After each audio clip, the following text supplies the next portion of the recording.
नमस्कार, मी शीला पाटील. शिदोरीमध्ये आपलं स्वागत आहे. आज आपण पाहणार आहे भाजणीच्या पिठापासून तिखट पुऱ्या. आपण आधी भाजणीचं पीठ कसं करायचं ते पाहूया, त्यानंतर त्यापासूनच्या तिखट पुऱ्या. चला तर कसं करायचं ते पाहू.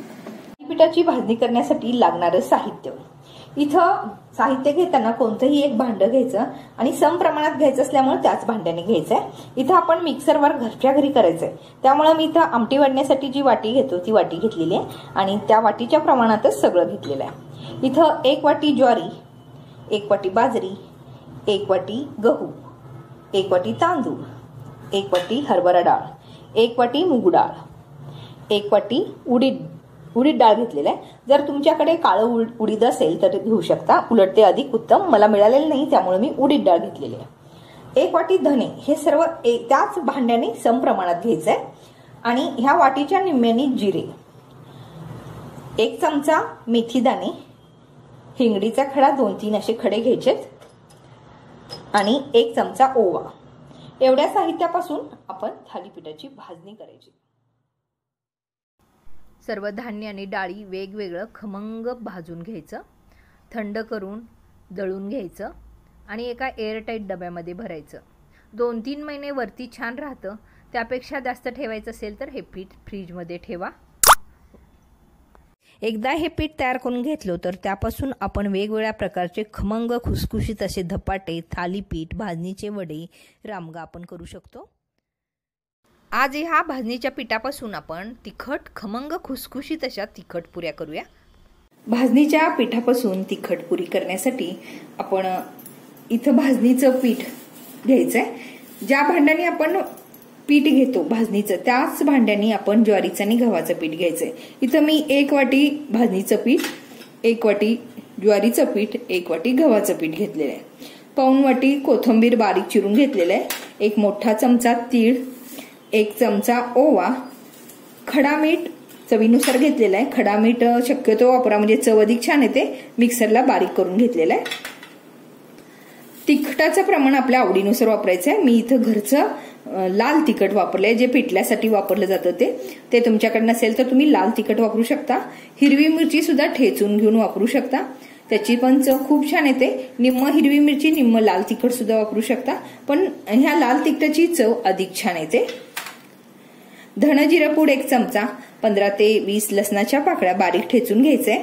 आणि मी इथं हिंगडीचा खडा वापरलाय. आपण लोणचं किंवा थालीपीठ धपाटं करण्यासाठी असा हिंगडीचा खडा मिळतो. तीव्र वासाचा असतो आणि त्यामुळं हे पदार्थ खूप छान होतात. थोडंसं महागडं असतं पण चवीला खूप छान लागतं तो पदार्थ. अगदी डाळी एवढंच वापरायचं आणि गरम पाण्यामध्ये भिजवून घेऊन ते वापरलं की त्या पदार्थाची चव छान येते. हिंगडी खडा नसेल तर तुम्ही हिंगपूड सुद्धा वापरू शकता. आणि 2 इन्ग्रेडियंट आपण असे वापरायचे की त्यामुळं आपली पुरी बराच वेळ टम्म फुगलेली राहील आणि खमंग आणि खुसखुशीत पण होईल. तो पदार्थ म्हणजे 1 चमचा आपण पोहे खायच्या चमच्याने 1च चमचा तेल घेतलेलं आहे. ते तेल एकदम कडक करून वापरायचंय. आणि स्पेशल पदार्थ म्हणजे पाव चमचा साखर. आपण चहासाठी जो साखर वापरतो ते मोठा साखर घ्यायचंय, पिठी साखर नव्हे, मोठा साखर पाव चमचाच वापरायचं, जास्त वापरायचं नाही. जास्त वापरलं तर त्या थालीपीठाची चव बदलेल. पाव चमचा साखर त्या कणकेमध्ये घालायचं, म्हणजे आपली पुरी बराच वेळ फुगलेली तशीच राहते आणि कुरकुरीतपणा पण त्याला छान येतो. चला तर आपण करून पाहूया. आता एका परातीमध्ये हे भाजणीचं पीठ, ज्वारीचं पीठ, गव्हाचं पीठ आणि चवीनुसार मीठ घालायचंय. सर्व मिश्रण छान हाताने एकत्र करायचं आणि त्यामध्ये आपण 1 चमचा जे तेल आहे ते एकदम कडक करून घ्यायचं. एकदम गरम झालेलं तेल त्या पिठामध्ये थोडासा खड्डा करायचा आणि त्यामध्ये घालायचं. चमच्याने सर्व एकत्र करायचं आणि थोडंसं थंड झालं की पूर्ण ते तेल पिठाला चोळलं गेलं पाहिजे, म्हणजेच आपल्या पुऱ्या खुसखुशीत बनतील. तेल पिठाला छान चोळलं गेले. आता आपण बाकीचं साहित्य घालूया. त्यामध्ये धन जिरं पूड, तीळ 1 चमचा, ओवा हाताने छान रगडून घालायचं म्हणजे त्याचा वास खूप छान येतो.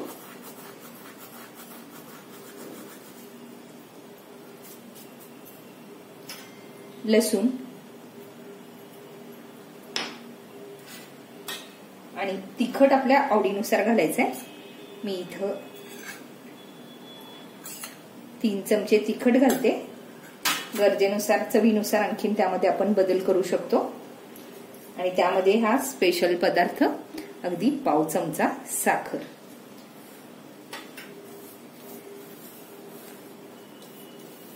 त्यामध्ये आता आपण एक कोथिंबीर पण घालायचं.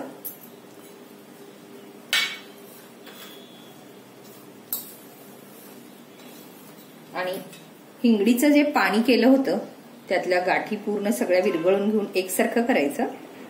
सुरुवातीला हे पाणीच घालायचं आधी आणि गरज लागेल तसा मग बाकीचं दुसरं पाणी घालून पुरीसारखं घट्ट कणिक मळून घ्यायचंय आपण. त्यामध्ये ज्वारीचं पीठ आणि भाजणीचं पीठ असल्यामुळे थोडंसं वसवशीत पीठ असतं. अगदी थोडंसं लागेल तसं पाणी घालून घट्ट गोळा करायचंय. या पद्धतीचं असं घट्ट कणिक मळल्यानंतर एक 10 मिनिटासाठी आपल्याला ते भिजत ठेवायचंय. जास्त वेळ ठेवायचं नाही, नाहीतर पीठ मऊ होऊ शकतं. 10 मिनिटं झालंय, कणिक छान भिजलेलं आहे. तत्पूर्वी आपण गॅसवरती एका कढईमध्ये तेल तापवायला ठेवायचं आणि हे कणिक मधलं थोडंसं कणिक घेऊन आपण भाकरी जसं छान घोटून मळतो त्या पद्धतीनं हे कणिक मळून घ्यायचंय. मळणी जितके छान होईल तितक्या पुऱ्या अधिक छान होतात. कणकेतला आपल्याला हव्या त्या आकाराचा गोळा काढून घ्यायचा. हाताने पूर्ण छान असं घोटून घ्यायचं. पोळपाटवरती एक प्लॅस्टिक ठेवायचं. प्लॅस्टिकला थोडंसं तेल लावायचं, अगदी थोडंसंच. त्यावरती हा गोळा ठेवायचा. त्यावरती दुसरं प्लॅस्टिक ठेवायचं आणि अगदी हलक्या हाताने आपण भाकरी जसं थापतो त्या पद्धतीनं हे करायचं, थापत राहायचं. ही पद्धत एकदम सोपी आहे, अगदी नवशिके सुद्धा सहज करू शकतील इतकी सोपी पद्धत आहे. जर तुम्हाला कुडकुडीत पुऱ्या आवडत असतील तर पातळ थापा आणि जर मऊ आवडत असतील तर थोडंसं जाडसर थापा. आणि मी मध्यम आकाराचं थापलेलं आहे त्यामुळे एकदम मऊही नाही आणि कुडकुडीतही नाही अशी पुरी तयार होते. एका आकाराचे होण्यासाठी एक भांडं घेऊन त्याने असं कट करून घ्या म्हणजे सर्वच पुऱ्या आपल्या एकसारख्या आकाराच्या होतील. हे बघा किती छान पुरी तयार झालेली आहे एवढ्या जाडीची. आणि ही पुरी आपण आता लगेच तळायला घ्यायचंय. कढईतलं तेल आता तापले की नाही पाण्यासाठी. हे बघा थोडंसं कण घालायचं. हे आता पटकन वरती आलं म्हणजे आपलं तेल तापलेलं आहे. हा गोळा आपण आता काढून घेऊया. आता पुरी घालताना गॅस मोठा करायचा. थोडंसं तेल तापू द्यायचं. थोडं तेल तापल्यानंतर त्यामध्ये आपण आता पुरी सोडायची. त्याला अजिबात आपण हात लावायचा नाही. पुरी हळूहळू वरती येते. थोडीशी वर आल्यानंतर त्यावरती आपण तेलाचा मारा करायचा. असं मारा केला की तेल आपोआप पुरी छान फुगली जाते. असा टम्म फुगल्यानंतर गॅस बारीक करायचा म्हणजे मध्यम करायचा आणि पूर्ण ही बाजू तळून घ्यायचं. खालची बाजू तळली गेली हे कळण्यासाठी त्यातल्या कढईचे बुडबुडे बघायचं. बुडबुडे आता कमी झालेले आहेत. पालती करायचं आणि खालची बाजू पण मध्यम गॅसवरती छान तळून घ्यायचं.